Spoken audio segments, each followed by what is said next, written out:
Those who do not adapt to this fourth industrial revolution will find themselves ousted and will lose. They will lose everything, including their freedom. In short, Klaus Schwab is threatening the head of government of the 20 most industrialized nations in the world to carry out the programmatic points of the Great Reset in their nation. This goes far beyond the pandemic. It is a global coup d'etat against which it is essential that people rise up and that the still healthy organ of state start an international juridical process. The threat is imminent and serious. Since the World Economic Forum is capable of carrying out its subversive project, and those who govern nations have all become either enslaved or blackmailed by this international mafia. In the light of these statements, and those of others no less delusional than Yuval Noah Harari, Schwab's advisor, we understand how the pandemic first served as a trial balloon for imposing controls, coercive measures, curtailing individual freedoms, and increasing unemployment and poverty. The new step will have to be carried out by means of economic and energy crisis, which are instrumental to the establishment of a synarchic government in the hands of the global elite. Bit humid. Alright, we get to a video I didn't really want to make, but we're stuck here making it because this. Now Trump held this up before the Church of Presidents 1812, and it's all of you misconstruing what this is, believing that you can take it into some courtrooms and play biblical scriptural hero when that's a very dangerous game to play. A very dangerous game when you don't know what this actually does practically as the will and testament to a country in God, King and country, in God, King and Constitution. So through this we defend our Constitution, don't we? Isn't that the objective here? So section 115 said something about your money supply. Section 116 said something about those discrimination bills that Scott Morrison and the Attorney General Christian Porter tried to put forward, because they all tried to undermine God, King and country in your Constitution, So this is a video I didn't want to make because there's been a rogue party of people that have mimicked and imitated that they have been in some way connected to anything that we do. They trample on it and override it and grab it and abuse people around it, and an arrest was finally made. And I can't make a statement because I don't know what the charges are at all. All I know is that this foundation here and all the work that I've laid out in the videos is the truth. At law, we didn't come to break the law, we came to fulfill it. Right? And that doesn't mean bringing this into a courtroom and quoting on it. You take an oath over it, don't you, senators? Don't you, representatives? So there's some sort of lineage in a father here that you're all trying to dismantle and disgrace.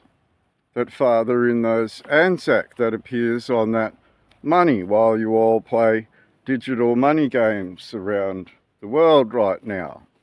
Because of what? They're lost at holy seas, deluded in their thoughts, not defending their God, King and country. In a war memorial at Childers, and this is one of the largest memorials in the country, and I wanted to show you something. These are all over the wall behind us. Name after name after name.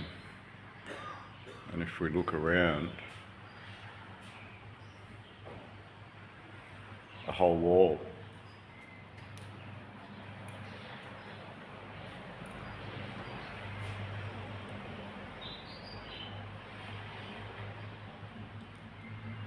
So we can see multiple battlefields, multiple eras, lots of names.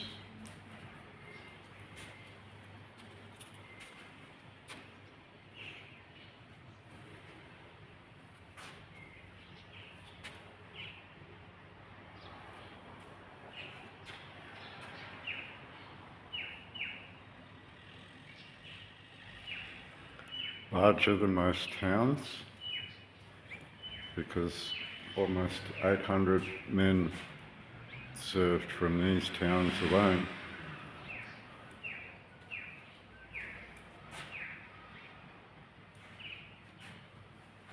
So when we talk about what we are and where we came from, might be because of their lives.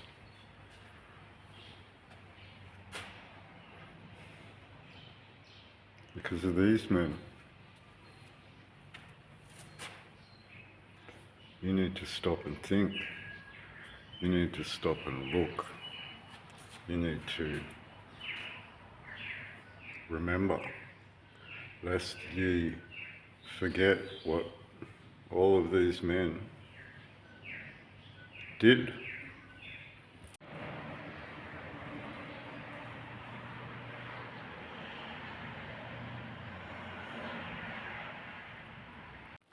So let's address this arrest, because I never wanted to do this. I warned you many times, and it's finally arrived on him, and it might be possible that the New South Wales police are attempting to cover their asses for the crime that they committed inside that jail cell last time that they arrested him. And let's be very clear here. What they did in those circumstances was a clear-cut war crime. It doesn't matter what they do in the circumstances now as to framing him, I believe, under some anti-terrorism laws. This is where I'd like to point out to all of you, this man didn't do anything that associated himself with me or our ideologies or our legal case or any of these things. There is no foundation in God that is being displayed here. It's very clear that we've told you to step away and clean up his act many times, because we don't want to associate ourselves with something that might be a threat to that constitution. This is where you see me very clearly attacking Albanese over the referendum, trying to undermine the blessing of Almighty God in those Anzac out of the Constitution. And this is a very, very stark reality that you all need to face. I don't know what game you has been playing. I haven't watched. I've not been associated with that in almost 2 years. He does his own thing. He doesn't tell anybody what he's doing. He's got his own little cohort of people around him, and they're very vicious about the way they approach God's work, which is very easily displayed around all your towns and your cities around the country.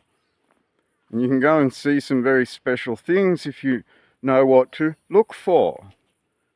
And that this open your eyes to seeing all of that symbology rather than trying to guess it in a Tartarian bullshit world. Maybe this would show you who you are, why all that symbology lies around you in life and death. In life and death. You have to remember 102,000 men have lost their lives defending that constitution. For you to then go and believe you're not part of that lineage would be a deluded thought, right? To have some sort of grounding here where the state treats you like wards of the state for a technical debt reason, which doesn't allow you to stand with God while they corrupt God's estate from inside that parliament.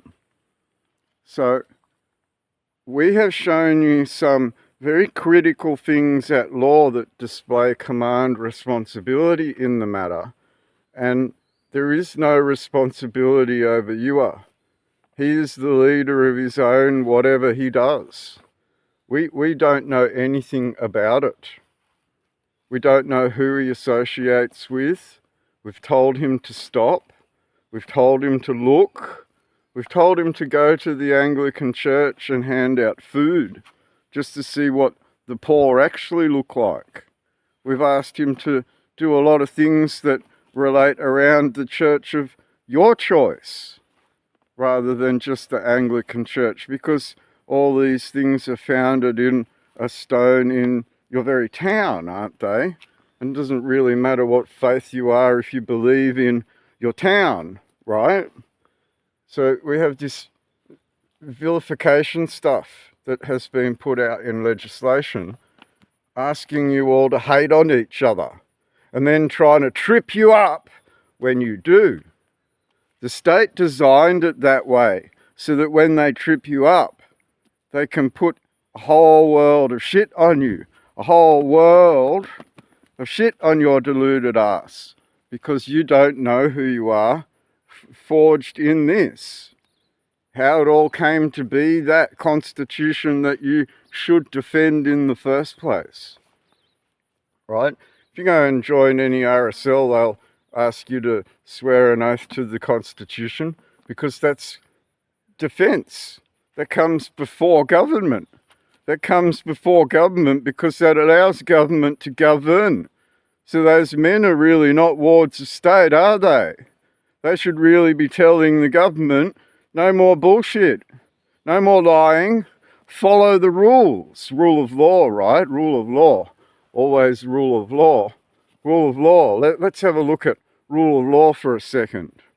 It's not good enough that laws simply be tough. You know, this is not a sort of a bravado issue. It's they've got to be the right laws. You've got to get the measure right. You see that? Look, what is the essence of a democracy? You know, some people would say a democracy is one where the majority get to do what they want. That's not a democracy, that's a tyranny. The genius of a democracy governed by the rule of law, our democracy, is that it both empowers the majority through the ballot box and constrains the majority, its government, so that it is bound by law. In this country, there is a lot at stake. If you don't go too far from here, you will find countries where the rule of law does not apply. And you will be aware of the terrible things that can happen in a country where the rule of law is not upheld and is not supported in whatever the circumstances. The rule of law is essential for liberal democracies, and we weaken it at our great peril. And it can be hard at times. And I understand, particularly under these circumstances, it can be hard to understand just how important that principle is in how we deal with these, the most sensitive and the most traumatic and the most personal of issues. But we must reflect on that principle, because it is that principle that undergirds our democracy itself. The presumption of innocence, the investigation of allegations involving criminal activity by competent and authorised bodies, that is, the police, and to act in accordance with the decision of those bodies and indeed the courts that deal with any allegations that are taken forward for prosecution. That is our rule of law. It is something that every single citizen of this country depends upon. And that is the principle upon which I seek to support, to ensure the good governance of our country. Now, I was going to take this video a different way, because I had this video as well from Lydia and some of the response from that overseas. Quite funny. Breaking news here in batshit bonkers Britain, where over in Parliament buildings in Australia, some absolute lunatic woman called Lydia Thorpe, who's cosplaying as an Aboriginal despite being half Irish, turned up and shouted, "Not my king," at King Charles. I should think he's very glad about that, love, given that you look like you smell of piss. You turned up wearing the family's dead dog that got hit by a car 20 years ago, and you got thrown out of a strip club a couple of years ago for assaulting staff. Isn't that right, Lydia, you mad old trout? Proof that Rothschild purchased Jerusalem and created Israel. Oh my gosh. I very carefully open this up because, as I said, this is an original document from 1829. And here is the article. I'll read it to you now. Jerusalem. There is a report that the Rothschilds have purchased Jerusalem.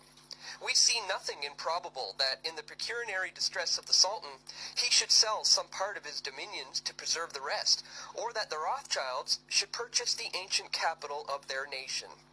They are wealthy beyond desire, perhaps even avarice, and so situated it is quite reasonable to suppose that they may seek something else to gratify their ambitions that shall produce most important effects. If secured in the possession, and which may be brought about by money, they might instantly, as it were, gather a large nation together, soon to become capable of defending itself, and having a wonderful influence over the commerce and the conditions of the East, rendering Judea again the place of a deposit of the large portion of the wealth of the ancient world. To the Sultan, the contrary is of no great value, but in the hands of the Jews, directed by such men as the Rothschilds, what might it not become, and in a short period of time? The Sultan is in great difficulty.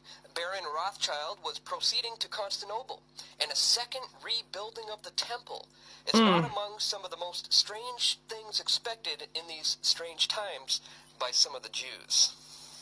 So there you have it, folks. The Rothschilds purchased Jerusalem, and as has been confirmed in this recent interview, they also formed the nation of Israel as we know it today. They really don't expect us to. I get it though. I get it, because they don't expect for us to read. They don't expect for us to really do research. They didn't expect for us to wake up and our eyes to be open. They expected us to be blind. See, so that's the world mocking your God, mocking your foundations in God, King and country, and your right of self-determination within the rules that are on the table. They point out the fact that they're not allowed to do the certain things they did, which are war crimes. So now we have this rule of law balance, don't we? If it's good for the goose, it's good for the gander. Right? So can't the gander now put the rules on the table and say, hey, you brought the rules here, adhere to them. You broke a Rule 92 offence, you broke a Rule 90 offence, you're outside of Hague 4, you're outside of the Geneva Conventions, you're outside of protocols in the Geneva Conventions, and you won't address those things that are on the table. Instead, you'll continually attack the people that are trying to stand up for themselves and address what is God's in that Constitution. In that Constitution. Hello, thanks for joining us. Russell Broadbent here, member for Monash. You may be aware that I have been speaking out against the government's no jab, no play, no pay policy. I have spoken with parents from across the nation who have experienced financial and emotional pain at the hands of this policy, purely because they made an informed decision to not vaccinate their children. I have written to many senior officials on this matter, including the Prime Minister, to bring their attention to the gross injustice suffered by these families. But their stories have fallen on deaf ears. So perhaps we need to take a different approach. Australia is a signatory to 7 main human rights treaties, We pride ourselves on being a nation where everybody can have a fair go. We celebrate our differences and we can hold our own opinions and values without fear of repercussions or punishment. The no jab, no pay policy threatens that vision. Yes, we are signatory to 7 human rights treaties, but it appears that it's just for optics. Article 3 of the Convention on the Rights of the Child says that in all actions concerning children, the best interest of the child shall be a primary consideration. Every family I've spoken to has made an informed decision not to vaccinate their kids in the best interest of their children's health and well-being. Article 24 of the same convention outlines the right of a child to the enjoyment of the highest attainable standard of health. Again, the choices made by these parents were to protect their child's health, just like parents who vaccinate their children. Parents who make the decision not to also have their child's health and well-being front of mind. The International Covenant on Economic, Social and Cultural Rights in Article 10 states that the widest possible protection and assistance should be accorded to the family, which is the natural and fundamental group unit of society. Boy, we've lost that, haven't we? So why are we punishing parents with this punitive policy? When I wrote to the Prime Minister early this year, I also copied in the Australian Human Rights Commissioner, Lorraine Finlay. Let's hope Ms Finlay keeps these treaties in mind when she chooses to respond to me. That's justice as I see it. In that Constitution. So, again, I don't know what you has been arrested for. He has nothing to do with us. He is not our men. And I have tried to emphatically state this over the past in videos, but now that this arrest has occurred, it needs to be clarified. We came not to break the law, we came to fulfill it. In the eyes of the Father, through the will and testament of the Father, only through the Father, only through that Constitution and its lineage from He who creates. He who creates. And we will defend the creation. So, not being in this game with you, I don't know why he keeps being, I wouldn't say belligerent, but egotistical about it, and then caught out lying in his own defence about his actions when asked why he did certain things. And I'm not going to explain these things on video because the police are watching, right? And it's up to all of you to recognise where your lineage and your defence is, and start uniting together and start making those accusations that these administrators have committed these offences. You might clean up house by growing up properly instead of stamping your feet like children, running around pretending to change. You've got a town with the CWA we've talked about for 5 years now. You've got a town with an RSL that we've talked about for years now. You've got a town with a Chamber of Commerce and law chambers, which we've talked about for years now. And instead of addressing all of these things that are God's, that you as male and female in what is God's, right? You're failing all of that to play this circus instead. And you're not holding the government up to the Constitution, which is forged in what is God's. Which is forged in what is God's. Right? So if it's forged in this ideology, and all law is formed out of this ideology, then we should look at Genesis 1:26. So I'm just trying to turn there now, because one-handed and all. Right? So God created man in his own image. God created a city, man, right? Mankind. In the image of God created he, him, them.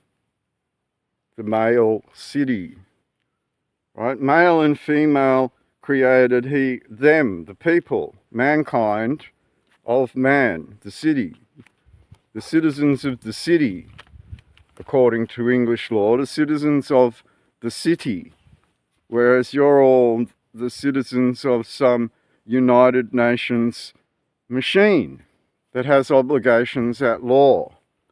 And this is where you can't speak properly for the things that we have addressed and put on the table that address the Brereton report, the McBride situation, the Justice Lonergan findings in Ewer's first trial.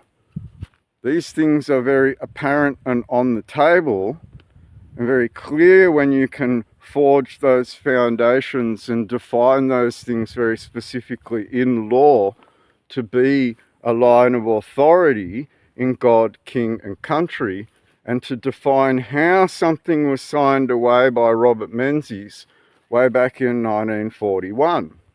This led to the Supreme Courts and the High Court organising to sit down and construct the United Nations. The United Nations Food and Rehabilitation Act 1944 came about before the United Nations was physically formed in 1946, making Australia a leading party in that creation that overstood and overruled what was God's creation, what was the creation of your forefathers put down on the ground for you to defend, So I don't know where the police in New South Wales are coming from in this respect, because they're honoured to defend, aren't they? Unless they signed their life away to the United Nations under the Hague Conventions, and that's why all their police prosecutors come out of the Public Prosecutors Association based in Haagstad in The Hague.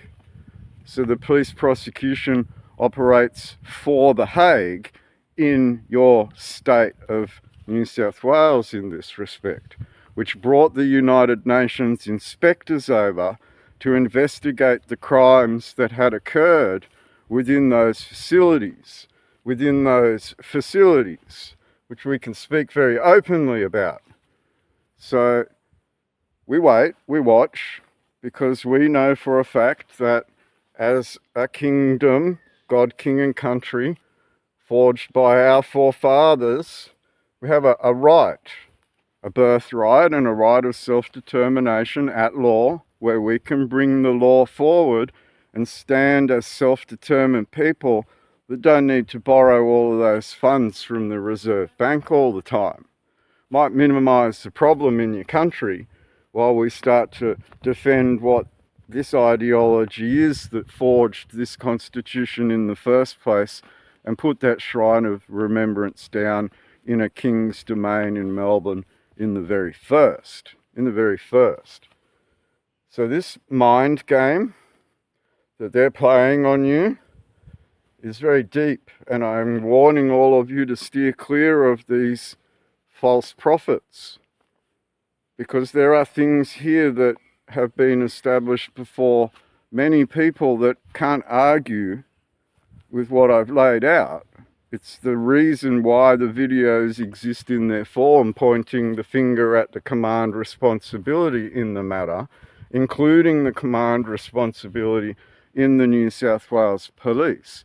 And we demonstrated that to be the same command as the federal command anyway, after they turned it into frontline response. Frontline response. And this is a very key clause now. Frontline response means that they're on a military attack against all of you for not knowing this stuff. They're going to keep grinding you. They're going to keep attacking you. They're going to keep pushing you into their eugenics. They're going to keep pushing you into their digital money supplies and their DNA being your data and your bank and your all of this stuff, and they'll cut you off from society if you don't agree with all of their ideologies, instead of standing up for who you were as a people with God in God, King, country, and using that mechanism to defend who you are as a people, instead of running around believing that you're the leader of something that can order other people around. Because we don't want the local baker to be a lawyer anymore. We don't want the butcher to be a lawyer anymore. I'd like to go into town and have the best butcher in the whole of the world in my town, because he's the best butcher in the whole of the world. In the whole of the world. Right? And this whole scrambling over a fine is not your town defending itself against what may come, what may arrive, that's outside of your town and outside of your town's ideologies. Like the state, like the United Nations driven state that's in your town, in your world, in your God, King and country. And you can't go to war against it. It'll use the police and all of its hate laws against you, because you have no love and passion for your own town and your own country, town and country. Sons and daughters, Summer Bay and all that crap you watched on the TV for decades. Never actually clicked as to what it was saying.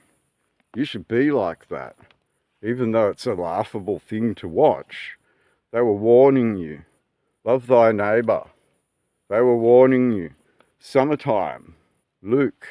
They were warning you. All these things would come.